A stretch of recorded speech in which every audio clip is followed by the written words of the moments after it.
Hi guys, it's JQ Crafty.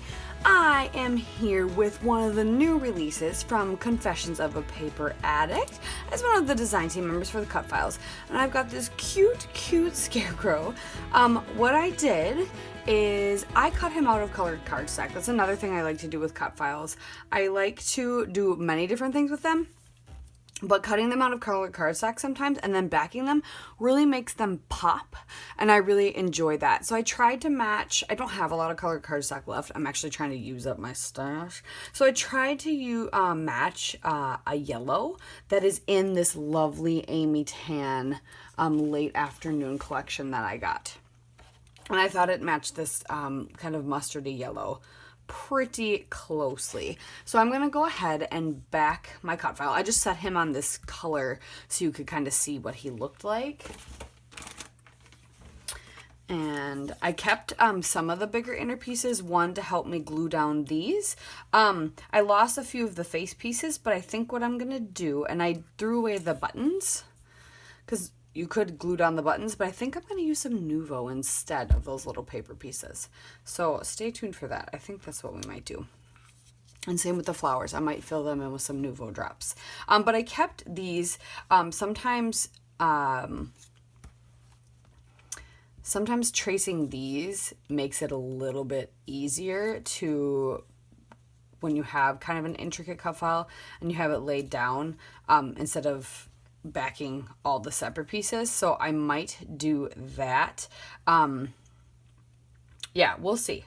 I'm mostly gonna do his outfit and then his little hat, I'm pretty sure. So yeah, let's get started. So I'm going to show you basically in this first little section of video 3 different ways you can back a cut file, or like the way I like to back a cut file. So one of the ways is saving those inner pieces, especially if they're odd shaped. Just saving those inner pieces, and I am tracing them on the back of the pattern paper, so that way they'll, if for some reason I go rogue with my tracing, which definitely happens, the lines aren't showing up when I put them on the back of the cut file. So I'm going ahead tracing these. I kind of jump around. Let's just say when I was making this one, I was kind of like a squirrel. Another way I like to do it is literally take the piece, especially like smaller pieces like this, and glue them down, and then I'll let it dry, and then I'll trim around it. Or I just trim off a chunk that is similar in size and stick it on. So if I know it's like a half circle, like the one patch on his elbow, it was kind of easy to gauge. It wasn't super easy to gauge how big it was, but you can kind of guesstimate, and usually you're pretty accurate. You'd be surprised.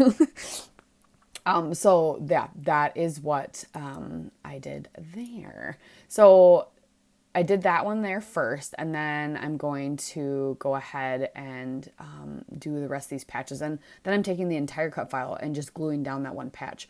So I wasn't going to do the patches at first, but then I realized, oh yeah, I want them to be a different pattern.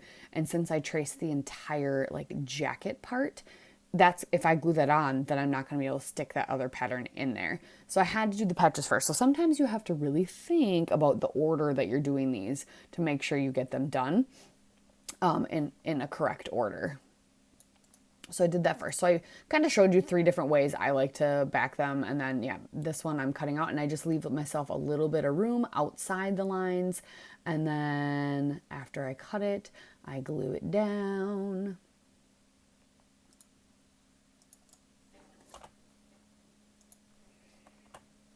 Voila! He's so cute. Look at him. And I see, and the yellow really makes it pop. Really makes it pop. So I was just taking the innard face part, and I went and threw away the face lines. I did glue down the nose though, because it was kind of an outline, so I wanted that to be in there. But I'm taking Nuvo, and I'm actually going to fill in the spots on his face and the buttons on his little inner shirt. And then I'm actually going to do it to the grass and to the flowers as well. So the buttons, I'm going to fill it in with Nuvo instead of doing paper. So the buttons, I end up using Oyster Gray. Nuvo crystal drops. The flowers, I use Midnight Blue for the petals, and the centers I'm going to use Ripened Pumpkin, which completely fitting. And then for his face and the grass later, I will use bottle green, which all went really well. I kind of squished his eyeballs. You'll see that in the close-ups at the end. But yeah, it all worked out really, really well. And I really like the effect it gives because it's almost like, it's like puffy paint. And so seeing it, the kind of the dimension it gives was really cool. So you'll see me do that later, but I just wanted to make sure I explained what I was going to do and why I didn't back those. So now I'm trying to look for a background, and I didn't want something too bold, but I didn't want something too like subtle, and there's a lot of great patterns in here. And then I came across this ledger paper on the back of the kind of photorealistic paper that I'm never really sure if I'm going to use, and I really like that. But then I also come across a white lined paper with some brush strokes on the edges. It's one of the cut aparts. I'm trying a bunch of them. And then I get torn and I'm not sure which one. So I had to ask some of the design team members. I was like, oh, okay, which one do you guys prefer? And they all helped me and I totally agreed.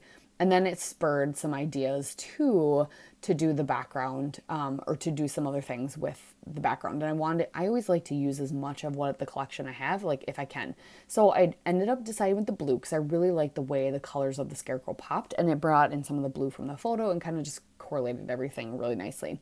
And then I thought I really liked the brush strokes on the white paper. Why don't I kind of recreate that with washi tape, since I got the washi tape with this collection, right? So I'm going to glue my Scarecrow down and my photo down. And then I'll do the puffy paint later because the flower overlaps the photo, or the puffy paint, the nouveau. So that's why I wanted to get that down first before I fill those in. And then I'm just going to take some of the washi tape. I'm going to do kind of like a border up on the top and the bottom with this blue. It's like a blue and green check. And then, or a plaid, is it technically a plaid? I don't remember. And then I'm going to go ahead and take one of the greens and then this reddish orange colored one too, and just create little things. So then we've got kind of a diagonal flow going. And I really like the way that works and adds a little emphasis to the center because it's kind of like cradling it, if that makes sense.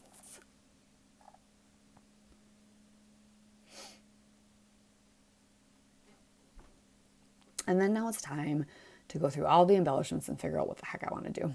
So I right away saw this title and it perfectly fit right there by the photo in kind of blank space of the photo and covered up the little gap that was created with the Scarecrow. So I really liked that. So I went ahead and filled in the flowers and the grass, and I made a boo-boo when I put him down. I meant to put the Scarecrow down a little farther so that the washi tape was at the base of the grass, but it wasn't. So now I'm like, okay, now there's this awkward gap, and to me, he looks like he's floating. So I'm going to put a little, this cute little file card down here on the right for journaling, and underneath the grass, I want to make sure I go ahead and create kind of like a cluster. And that kind of just makes this whole bottom part a cluster. And I've got, and I really like the end game, but at the first I was like, oh man, what am I doing? So I found the cute little ticket that says today's wonderful to put down there, and I'm just waiting the puffy paint or the nouveau. I don't know why I keep calling it puffy paint. The nouveau is not dry yet. So in the meantime, I decided to make a cluster up on the top. I really like the leaf, but I didn't like that it said create because I'm like, no. So I found another sticker that says days like these. I thought that was perfect. I layered it over top. You can't even see the word create. Grab a couple hearts as well, and there's like a rose gold in this collection, so I wanted to make sure I sprinkled it throughout. I wasn't going to just have it in one place because it is on the little file card down on the right hand side. I do a lot of looking through the stickers and ephemera, and I tried to cut out as much of the fiddling that didn't seem to be important.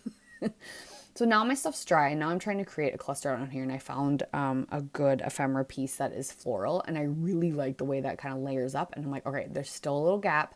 I need something. So first I thought the pumpkin, but I was like, and then it bothered me that there was too many words down there. So I go ahead and I start looking elsewhere, and I found a heart, and I really like the heart instead. And I also found a few leaves, so I want to tuck some leaves in to make it look a little more organic, and then it kind of goes with the grass that's part of the cut file. Like I said, I really, during the whole process, I was like, not sure if I'm gonna like this, but I really like the way. And sometimes you just have to play. You just have to play and figure it out, right? Right. But this page turned out way cuter than I imagined it in my brain, which is always a good thing. So I'm just trimming off excess. I'm going to journal here pretty soon down on that card. I'm not going to make you watch that. I'm going to put a heart up. I found this word that just said perfect, and I thought about using it, and then I forgot to glue it down and it fell off, and I was like, oh, I kind of like it not there. So I ended up not putting it back on. Find a heart, sprinkle a few other hearts around, and then I'm going to use some of the tiny clear stickers because they're adorable. They're so tiny. I'm going to use some of the tiny clear stickers to put a couple words, and then I'm putting some more of that bottle green Nuvo drops all around here. Oh, here's the tiny clear stickers. That one says pretty much the best, and I thought it was perfect. And it's dark blue, and it looks really good layered over the heart and the floral down there. So there's a few more words down there, but it was not super obvious. So yeah, and then I got the stencil that it's like a metal stencil that came with her collection. And so I was able to create some stencil lines, and I could have done some more stenciling, but I really didn't have that like look to it. So I'll have to play with that next time. But this is my take on the Mr. Scarecrow. I thought he was super cute. Awesome cut file. Check it out. Links down below where you can get it. If you're not part of the Confessions of Paper Addict Facebook group, I'll have that link down below as well. Thanks for watching, you guys. Bye.